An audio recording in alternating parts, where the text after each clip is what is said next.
হচ্ছিল না। হ্যাঁ, কোনোটাতে যে খুব ভালো হয়েছে এমনটাও নয়।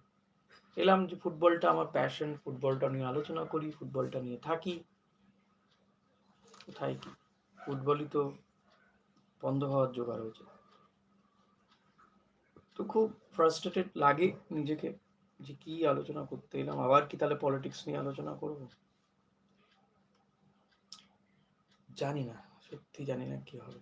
এভাবে ভারতীয় ফুটবলে টিকে থাকাটা ভীষণই ডিফিকাল্ট, ভীষণই ডিফিকাল্ট এভাবে ভারতীয় ফুটবল অ্যারিনাতে টিকে থাকাটা। দেখুন, আমরা তো ভিডিও করি, ফুটবলারদের কি অবস্থা হচ্ছে বলুন তো?